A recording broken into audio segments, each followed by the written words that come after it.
Hello అండి. నమస్తే.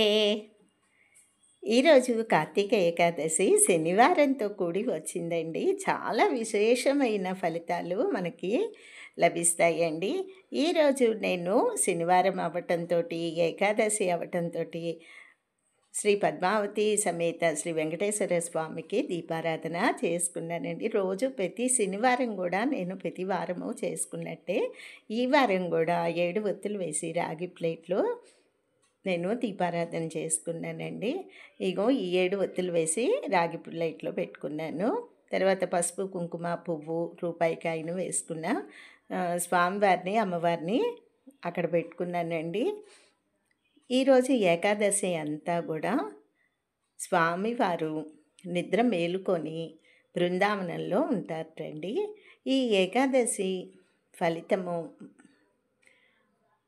గోవింద గోవింద మనం నామస్మరణ చెప్పుకుంటూ స్వామివారికి పూజలు, అర్చనలు, అభిషేకాలు చేసుకొని ఏదైనా విష్ణు ఆలయాన్ని సందర్శించి ఉంటే గనక మంచి ఫలితాలు ఉంటాయండి.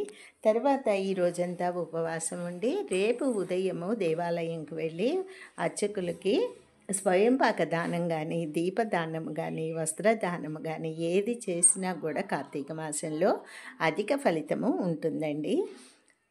ఈ ఏకాదశి నాడు నిద్ర లేచిన స్వామి బృందావనంలోకి వెళ్తారటండి.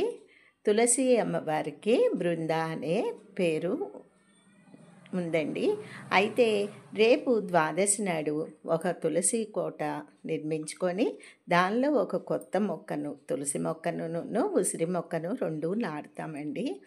ద్వాదశి దీపాలు సాయంత్రము వెలిగించుకొని తులసీదాత్రి సమేత కార్తీక దామోదర స్వామియే నమః అనుకొని స్వామివారికి షోడశ పూజ, అదంగ పూజ, అష్టోత్తర పూజ అన్నీ కూడా బుక్లో ఉంటాయి. తర్వాత చక్కగా 32 దీపాలు వెలిగించుకొని ఎన్ని దీపాలు వెలిగిస్తే అంత ఫలితము ఉంటుందండి. కథ ఉంది దానికి, క్షీరాబ్ది ద్వాదశి కథలో ఉంటుంది, బుక్లో అన్నీ వివరంగా ఉంటాయండి. ఇక నివేదనకు వచ్చేసరికి స్వామివారికి ఫలాలు, పానకం, వడపప్పు, చలిమిడి, ఏదైనా ప్రసాదము తీపిది కూడా చేసి నివేదన చేసుకొని నలుగురికి ప్రసాదం పంచగలగాలండి. గోవింద గోవింద.